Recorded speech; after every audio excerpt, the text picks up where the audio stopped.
Good morning, student. Let's start the next topic of Indian economic development, and topic is poverty. Next chapter हम start कर रहे हैं Indian economic development से, और जो chapter है वो आपका कौन सा है? पोवर्टी है। यहाँ पे हमारी जो सेकंड यूनिट है वो स्टार्ट होती है, जिसमें हमें इंडिया के जो भी करंट चैलेंजेस है, जो भी इंडिया में चैलेंजेस है जिनमें इंडिया को वर्क करने की रिक्वायरमेंट है, हम उसके बारे में पढ़ेंगे। सबसे पहले बात करते हैं व्हाट इज पोवर्टी। पुअर्टी क्या होता है? आप सबने वर्ड सुना है पुअर्टी। पुअर्टी की अगर हम बात करें, हम जनरल सी बात कहते हैं पुअर कौन है? जो गरीब है। बट यहाँ पे जब हम पुअर्टी को डिफाइन करेंगे तो पुअर्टी के लिए हमें कुछ सर्टेन कंडीशंस देखनी होती है। लाइक कोई भी पर्सन है जब वो अपनी लाइफ में रनिंग करता है, अपनी लाइफ को चलाता है, तो उसकी कुछ बेसिक रिक्वायरमेंट्स होती है। क्लियर? उसकी कुछ बेसिक नीड्स होती है। जो बेसिक नीड्स होती है वो कौन कौन सी होती है? Food, clothes and shelter. आपने सुना होगा ना, रोटी, कपड़ा और मकान। ये जो तीन होती है, ये किसी भी ह्यूमन बीइंग की बेसिक नीड्स होती है। जब कोई पर्सन अपनी इन बेसिक नीड्स को कंप्लीट नहीं कर पाता है, रोटी, कपड़ा और मकान, फूड, क्लोथ एंड शेल्टर, जब वो इनका प्रॉपर अरेंजमेंट अपने लिए नहीं कर पाता है, तो उस कंडीशन को हम क्या कहते हैं? पुअर्टी कहते हैं। क्लियर? सो पुअर्टी क्या हो गई? पुअर्टी एक सिचुएशन हो गई। गरीबी एक सिचुएशन होती है, एक स्थिति होती है, एक ऐसी स्थिति जिसमें कोई भी पर्सन अनेबल होता है अपनी basic requirements food, cloth and shelter को फुलफिल करने में। क्लियर? इट मीन्स कि poverty refers to a situation in which a person is unable to fulfil his basic requirement. Poverty एक ऐसी कंडीशन होती है जिसमें एक पर्सन अपनी बेसिक रिक्वायरमेंट्स को फुलफिल करने में अनेबल हो जाता है। और basic requirements are food, cloth and shelter. जब कोई पर्सन अपने लिए फूड, क्लॉथ और शेल्टर इनका अरेंजमेंट नहीं करता है, नहीं कर पाता है, और वो जिस भी कंडीशन से वहां पे सफर करता है, उस कंडीशन को हम क्या कहते हैं? पुअर्टी कहते हैं। Clear? Now comes to the next point. Next point is who are poor. Poor हम किसको कहेंगे? पुअर कौन है? जिस भी पर्सन के बारे में हम बात कर रहे थे, मैंने पुअर्टी की डेफिनेशन में आपको बताया कि poverty refers to a situation in which a person is unable. तो जो मैंने वो अ पर्सन वर्ड यूज यहाँ पे किया है कि एक पर्सन जो अनेबल होता है अपनी बेसिक नीड्स को फुलफिल करने में, उसको हम क्या कहते हैं? पुअर कहते हैं। क्लियर? पुअर कौन होगा? पुअर एक पर्सन होगा जो फूड, क्लॉथ और शेल्टर अरेंज नहीं कर पाएगा, और उस कंडीशन, जिस कंडीशन में वो उस दौरान सफर करेगा, वो कंडीशन क्या होगी? पुअर्टी। क्लियर है? पुअर और पुअर्टी में क्या डिफरेंस मिला आपको? पुअर्टी एक सिचुएशन होती है जिसमें कोई भी पुअर पर्सन सफर करता है, और पुअर पर्सन एक पर्सन होता है जो फूड, क्लॉथ और शेल्टर का अरेंजमेंट नहीं कर पाता है। Clear? Now come to the next one. Next one is types of poor. कि जो पुअर पर्सन होते हैं वो कितने टाइप्स के होते हैं? पुअर पर्सन की अगर हम बात करें तो जनरली हम पुअर्स को तीन कैटेगरी में डिवाइड करते हैं, and these three categories are, first one is chronic poor,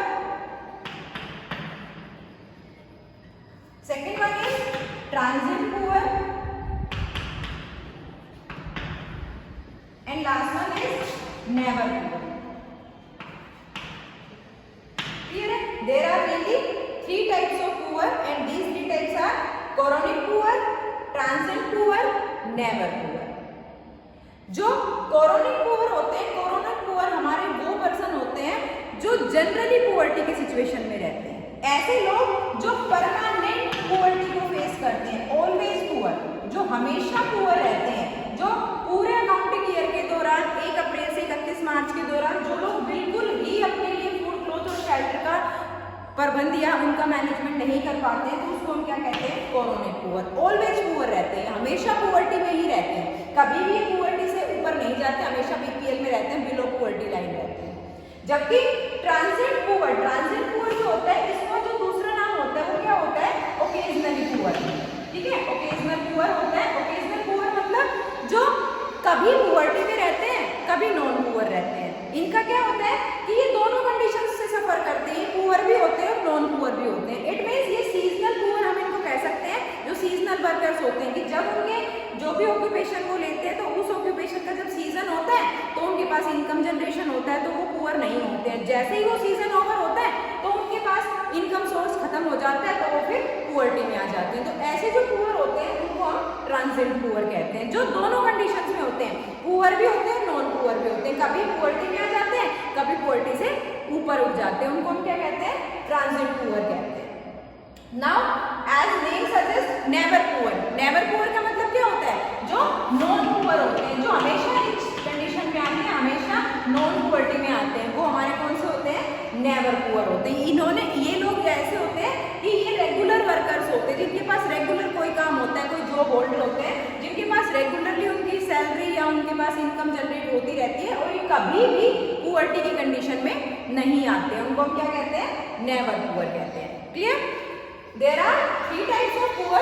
First one is chronic poor. Chronic poor means always suffering from poverty. जो हमेशा गरीब रहते हैं, उनको हम क्या कहते हैं, chronic poor कहते हैं. Second one is transit और occasionally poor. Transit और occasionally मतलब ऐसे लोग जो कभी poverty में होते हैं और कभी non poverty में होते हैं. इनके पास क्या होता है, इनके पास seasonal work होता है. जब वर्क होता है तो ये ऊपर poverty लाइन से ऊपर होते हैं और जब वर्क नहीं होता है poverty लाइन से नीचे रहते हैं. और never poor means non poor, जो कभी भी पुअर्टी को फेस नहीं करते, वो कौन होते हैं, हमारे नेवर पुअर होते हैं. Clear? Then come to the next topic. Next topic is poverty line. जो नेक्स्ट हम डिस्कशन करेंगे वो किसके बारे में करेंगे, पुअर्टी लाइन के बारे में. आप सबने सुना होगा ना पुअर्टी लाइन. अब पुअर्टी लाइन क्या होता है,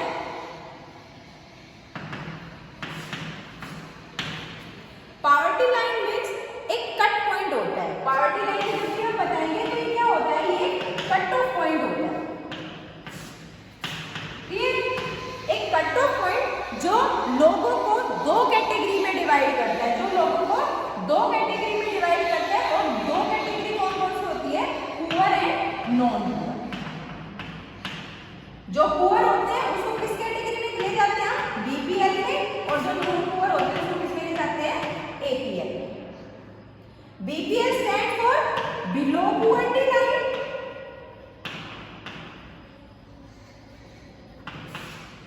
and APL stand for above poverty line.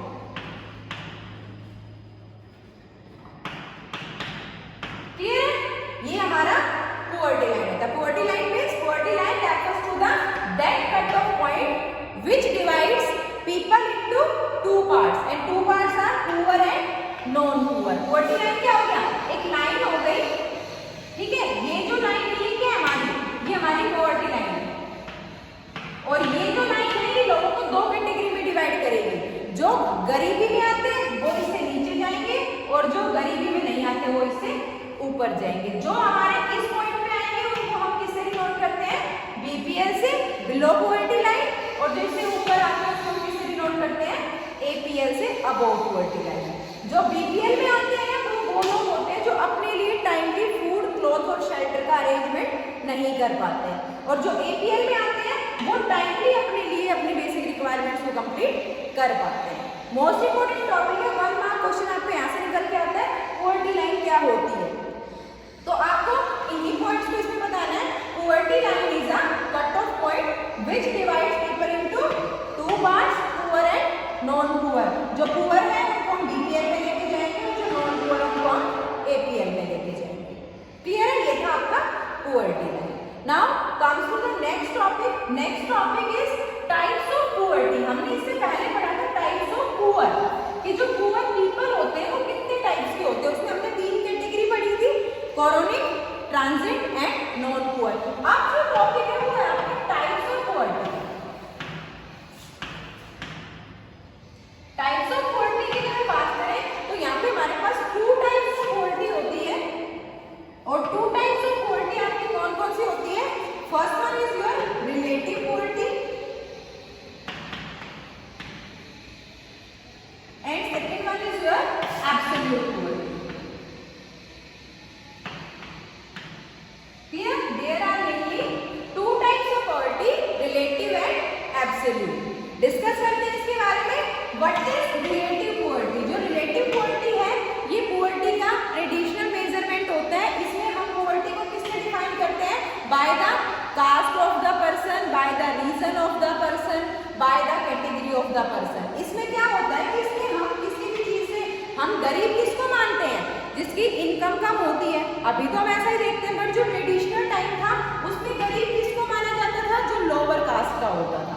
उस टाइम पे हम ये नहीं देखते थे कि उसकी इनकम कितनी है, हम सीधा सा एक चीज देखते थे कि अगर वो लोअर कास्ट में आता है, उसका रिलीजन ऐसा है, तो वो क्या होगा? वो गरीब होगा। और अगर किसी की कास्ट ऊपर है, जनरल कैटेगरी में आता है, तो वो क्या होंगे? वो गरीब नहीं होंगे। तो जब हम कास्ट के बेस पे, रिलीजन के बेस पे या कैटेगरीज के बेस पे जब हम पुअर्टी को मेजर करते हैं, तो उसको हम क्या कहते हैं? रिलेटिव पुअर्टी कहते हैं। ये रिलेटिव पुअर्टी जो है, ये हमारा एक ट्रेडिशनल मेजरमेंट है, ठीक है। पहले के टाइम में ऐसा होता था, अभी नहीं होता है। पहले ऐसा होता था कि पहले कास्टिज्म पे मेन फोकस होता था। जो भी हमारे नीचे कास्ट वाले होते थे, SC ST वाले होते थे, उनको एज अ पुअर कंसीडर किया जाता था, और जो हायर लेवल वाले होते थे, हायर क्लास वाले होते थे, उनको हम नॉन पुअर की कैटेगरी में लेते थे या फिर रिच सेक्शन की कैटेगरी में लेते थे। क्लियर है? तो जब हम पुअर्टी को on the basis of caste, classes, religion, इस बेसिस पे जब हम पुअर्टी को मेजर करते हैं, तो वो क्या होता है? आपका रिलेटिव पुअर्टी होता है। On the other hand, absolute poverty, absolute poverty is the modern way of poverty. इसमें क्या होता है कि इसमें जब हम पुअर्टी को डिफाइन करते हैं, तो हम दो बेसिस लेके चलते हैं। यहाँ पे हम कास्टिज्म पे फोकस नहीं करते हैं, यहाँ पे हम नहीं देखते हैं कि किसी की कास्ट क्या है, किसी का धर्म क्या है, कोई इफेक्ट नहीं पड़ता। यहाँ पे हम दो बेस बना के चलते हैं, on the basis of consumption. Clear? एक तो हम किसको बेस बनाएंगे? कंजप्शन को। हम क्या देखेंगे कि कोई भी पर्सन जो है वो कितना खर्चा करता है, और एक हम क्या करते हैं? On the basis of calories. हम दो चीज के बेस पे हम यहाँ पे मेजरमेंट करते हैं। एक आपका आएगा इनकम के बेसिस पे, और एक आपका आएगा कैलोरी के बेसिस पे। इनकम की जब हम बात करते हैं, तो यहाँ पे गवर्नमेंट ने क्या मेजरमेंट किया हुआ है कि यहाँ पे भी गवर्नमेंट दो तरीके से पुअर्टी को मेजर करती है। एक तो अर्बन एरिया में अलग करती है और रूरल एरिया में अलग करती है, क्योंकि आप लोग देखते हो कि दोनों के ऑक्यूपेशंस अलग अलग है। अर्बन एरिया के लोग मेंटल वर्क ज्यादा करते हैं, और रूरल एरिया के लोग फिजिकल वर्क ज्यादा करते हैं। तो इस बेसिस पे गवर्नमेंट क्या करती है कि जब इनकम का लेवल मान के चलती है, तो वो इनकम में हम यहाँ पे कंजप्शन की जगह पे इनकम पुट करते हैं कि इनकम के बेसिस पे या फिर कैलोरी कंजप्शन के बेसिस पे। इनकम में क्या बताया गवर्नमेंट ने? इन रूरल एरिया जब कोई भी person per month ₹816 income generate करता है, तो इट मीन्स वो पुअर्टी में नहीं आएगा।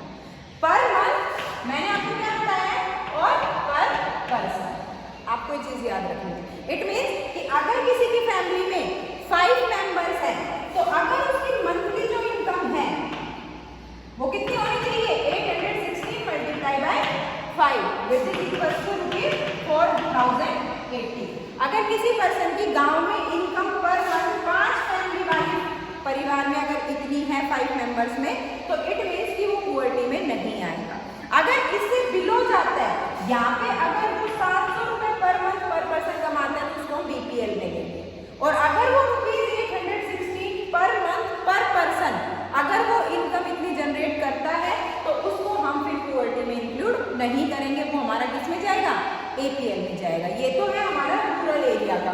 अगर हम अदर हैंड अर्बन एरिया की बात करें, तो अर्बन एरिया में क्या क्राइटेरिया रखा गया है? ₹1000 पर मंथ पर person.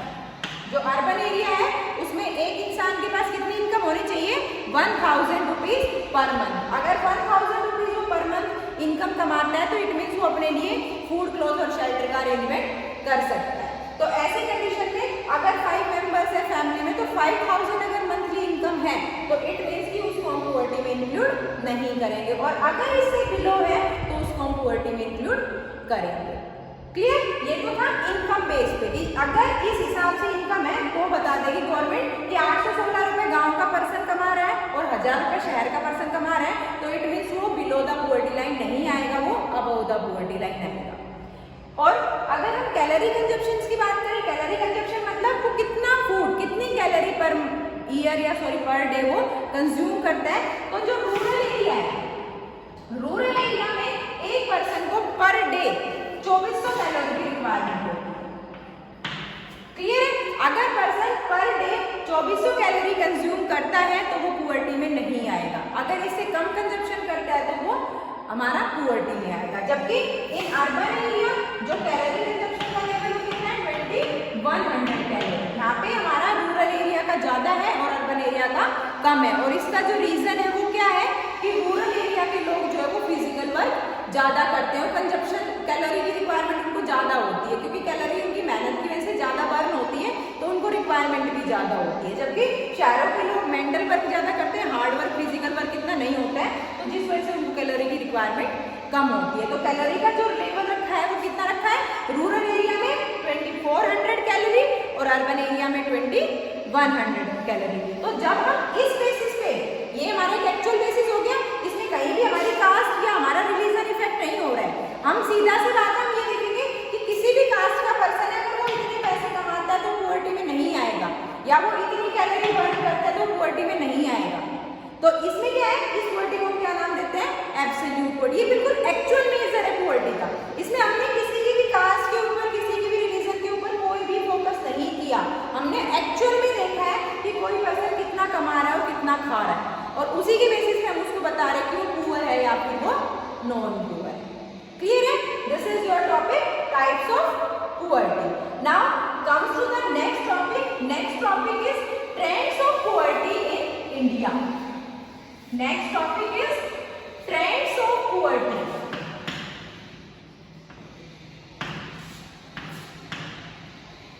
In India. Yes, what is the meaning of that topic?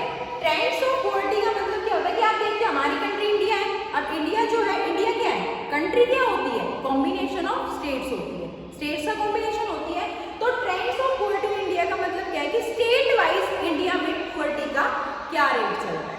ठीक है, जो भी हमारे स्टेट है, हर स्टेट में अलग अलग लोगों के ऑक्यूपेशन है, हर तरह के लोग हर स्टेट में रहते हैं। तो जो हमारे स्टेट वाइज पुअर्टी का लेवल इंडिया में वो क्या है, और उसको हम क्या नाम देते हैं, trends of poverty in India. की डिफरेंट डिफरेंट स्टेट्स में पुअर्टी का क्या स्टेटस है। तो यहाँ पे हमारे पास दो टॉपिक बन के आते हैं। एक टॉपिक आता है कि highly poor state. Highly poor state का मतलब क्या होता है, ऐसे स्टेट्स जिनमें पुअर्टी का लेवल हाई है, जिनमें बहुत ज्यादा पुअर्टी है। और एक कंडीशन बचती है आपका लोअर पुअर्टी, ठीक है, या फिर लोअर पुअर्टी स्टेट। किन स्टेट्स में लोअर पुअर्टी है। जब हम हाईली पुअर स्टेट्स की बात करते हैं तो हाईली पुअर स्टेट हमारे कौन कौन से हैं, Bihar, clear, UP, then Orissa. ये ऐसे स्टेट्स हैं जिनमें हमारी हाई लेवल ऑफ पुअर्टी, जिनमें हमारी बहुत ज्यादा पुअर्टी है। ये ऐसे स्टेट है जिनमें हमारी कंट्री में सबसे ज्यादा गरीबी का लेवल है, और ये कंट्री ऐसी है जिनमें सबसे ज्यादा गरीबी पाई जाती है। UP, Bihar, Orissa and Madhya Pradesh, MP, ये ऐसे स्टेट्स हैं जिनमें हमारी ज्यादा पुअर्टी है। पुअर्टी का रेट जो है अदर स्टेट्स के कंपैरिजन में इनमें सबसे ज्यादा पाया है। इनमें जो पुअर्टी का रेट है वो क्या है, वो मोर देन 30%। इट मीन्स 100 में से 30 पीपल ऐसे हैं इन स्टेट्स में जो अपनी बेसिक रिक्वायरमेंट्स, फूड, क्लॉथ और शेल्टर को भी कंप्लीट नहीं कर पा रहे हैं। जबकि अदर साइड देखते हैं लोअर पुअर। जो लोअर पुअर है उसमें कौन कौन से आते हैं, हरियाणा, पंजाब,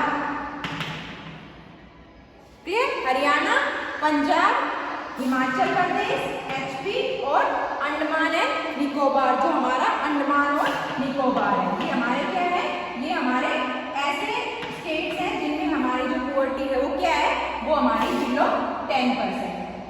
बिलो 10% मीन्स कि 100 में से सिर्फ 10 पीपल ऐसे हैं जो पुअर्टी को फेस करते हैं, बाकी 90% पीपल जो है वो पुअर्टी में नहीं आते।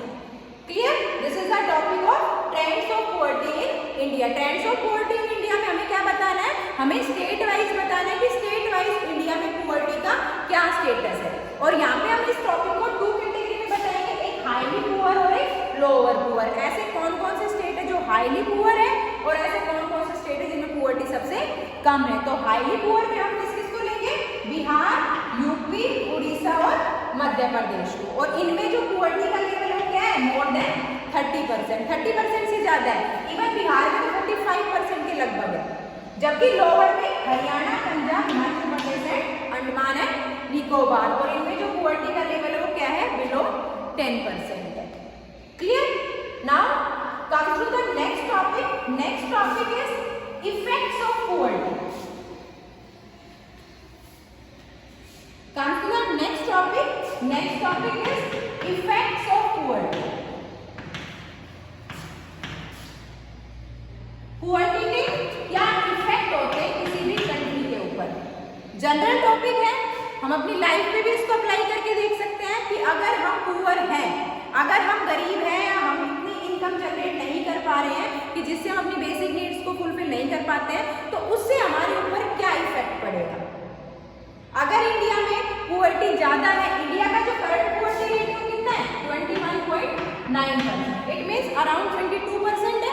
अराउंड 22% का मतलब क्या है कि आज भी हम भले ही कितना ही डेवलपमेंट कर चुके हैं, बट इंडिया में 22 लोग 100 में से ऐसे होते हैं जो अपने लिए फूड, क्लॉथ और शेल्टर का अरेंजमेंट नहीं कर पा रहे हैं। अब जो ये 22 लोग हैं, इसमें हमारे पुअर फार्मर्स भी हैं, कुछ हमारे हाउसलेस पर्सन है, कुछ हमारे लैंडलेस पर्सन है। तो इन लोगों से की वजह से इंडिया की इकोनॉमी पे क्या इफेक्ट आ रहा है? जो गरीबी है हमारी कंट्री में 22% जो गरीबी है, उससे किसी भी इकोनॉमी पे, हम स्पेशली अपनी कंट्री की बात कर रहे हैं, इंडिया के ऊपर क्या इफेक्ट आ रहा है? Clear? First point is decline पर हेड अवेलेबिलिटी ऑफ लैंड।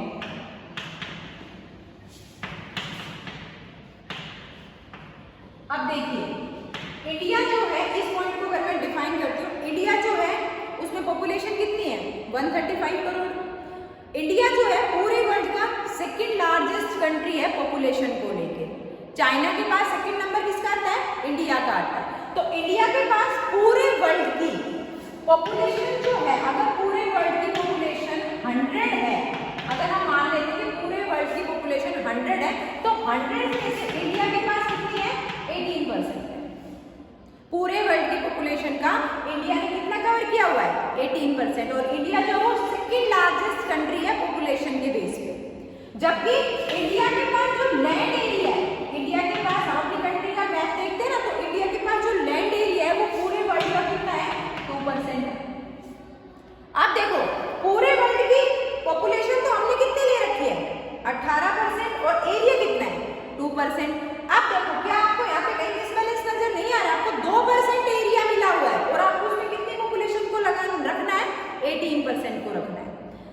2 लोगों के लिए जगह है, अगर हम 100 की बात करें, 2 लोगों के लिए जगह है, 18 लोगों को वहां पे एडजस्ट करना है। तो क्या इससे हमारी अवेलेबिलिटी ऑफ लैंड पे इफेक्ट नहीं पड़ेगा? जो भी लैंड हमें डिस्ट्रीब्यूट होगी उसका साइज क्या हो जाएगा?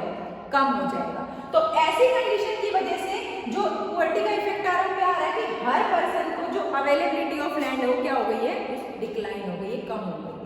हर पर्सन को लैंड का कम एरिया यहाँ पे रिसीव होता है, क्योंकि यहाँ पे हमारी पॉपुलेशन भी ज्यादा है और पॉपुलेशन ज्यादा होने की वजह से, लैंड एरिया कम होने की वजह से लैंड की डिमांड ज्यादा है और लैंड की सप्लाई कम है। इस वजह से लैंड के प्राइसेस क्या है? ज्यादा है, हाई है। और उनको कौन खरीद पाता है? सिर्फ रिचर सेक्शन खरीद पाता है, पुअर उनको नहीं खरीद पाते, जिस वजह से जो पर हेड अवेलेबिलिटी ऑफ लैंड है वो क्या है? हमारी कम है। क्लियर? इसका सबसे बड़ा इफेक्ट ये है पुअर्टी का कि हर पर्सन के हिस्से में जो लैंड का एरिया वो क्या है? वो कम आता है। Next one is lack of job security. Lack of job security मतलब कि लोगों के पास जो जॉब है वो रेगुलर स्टेटस की नहीं है। इंडिया में पुअर्टी की वजह से लोगों की जो जॉब सिक्योरिटी है वो कैसी है? कम है। यहाँ पे कैजुअल वर्कर्स ज्यादा है। कैजुअल वर्कर्स मतलब टेम्परेरी वर्कर्स ज्यादा है, जिनको काम बिल्कुल भी फिक्स नहीं है, जिनको कभी लगा दिया जाता है, कभी हटा दिया जाता है। जब वो काम पे रहते हैं तो वो नॉन पुअर हो जाते हैं, जब वो काम से हटा दिए जाते हैं तो वो पुअर हो जाते हैं। तो इसमें क्या है कि जो पुअर्टी का इफेक्ट है कि पुअर्टी की वजह से जो जॉब सिक्योरिटीज है वो क्या हो गई है? कम हो गई। जितनी भी अच्छी गुड जॉब है वो सारी किनके पास है? रिचर सेक्शन के पास है या फिर हमारे नॉन पुअर कैटेगरी के पास है। जो पुअर है वो हमेशा पुअर ही बने रहते हैं, क्योंकि उनके पास आज डेवलपमेंटल टाइम चल रहा है, डेवलपमेंटल इरा चल रहा है, तो उसमें एजुकेशनल चार्जेस भी हमारे बढ़ते जा रहे हैं, जिनको हमारा कोई भी पुअर जो फैमिली है वो सफर नहीं कर सकते। तो आगे उनके जो चाइल्ड है वो भी उनकी ही कंडीशन से चलते फेस करते आ रहे हैं। क्लियर? Next one is इनडेप्टनेस। इनडेप्टनेस का मतलब क्या होता है? कर्जदार। लोग कर्ज के नीचे दबे जा रहे हैं। अब ऑब्वियस सी बात है, पुअर है अपनी बेसिक रिक्वायरमेंट्स को तो कंप्लीट करेंगे, जैसा मैंने पहले बताया कि कभी भी इन जो कंजप्शन है उसका लेवल 0 नहीं हो सकता है। कुछ ना कुछ हम खर्चा जरूर करेंगे, अपनी बेसिक रिक्वायरमेंट्स को कंप्लीट करने के लिए थोड़ा बहुत खर्चा हम जरूर करेंगे। और वो खर्चा अगर वो पर्सन पुअर ही है, वो इनकम जनरेट ही नहीं कर रहा है, तो वो खर्चा वो कहाँ से पूरा करेगा? किसी से कर्ज लेके पूरा करेगा। और अगर उसने आगे उसकी पेमेंट नहीं की तो उसका अमाउंट और बढ़ जाएगा, उसके ऊपर बर्डन और बढ़ जाएगा। तो जो पुअर्टी है उससे इकोनॉमी में क्या हो जाती है? कर्जदारी आ जाती है, इनडेप्टनेस आ जाती है। क्लियर है? इनडेप्टनेस आ गई, फार्मर कर्जे में दब गया और कर्जे में दबने के बाद वो क्या करेगा? सुसाइड करेगा। क्लियर? ये भी पुअर्टी का एक इफेक्ट है। इंडिया में जो सुसाइडल रेट जो बहुत ज्यादा है, लोग जो बहुत ज्यादा सुसाइड करते हैं, उसका रीजन क्या है? पुअर्टी, गरीबी की वजह से। कर्जा इतना हो जाता है फार्मर्स के ऊपर कि वो उसको नहीं रीपे कर पाते हैं, और रीपे ना करने की वजह से वो क्या कर लेते हैं? फिर सुसाइड कर लेते हैं। क्लियर है? और last one is inequality. Economy में क्या आ जाती है? इनइक्वालिटी। जो रिचर सेक्शन है वो और ज्यादा रिच होता चला जाता है, और जो पुअर सेक्शन है वो और ज्यादा पुअर हो जाता है। These are the some effect of poverty in of an economy. किसी भी इकोनॉमी के ऊपर पुअर्टी के इफेक्ट क्या क्या होते हैं, ये हमारा नेक्स्ट टॉपिक है। Clear? Now we will discuss our next topic in our next class, and next topic will be causes of poverty and how to remove poverty from an economy। ये हमारा next topic होगा। Thank you. कितना time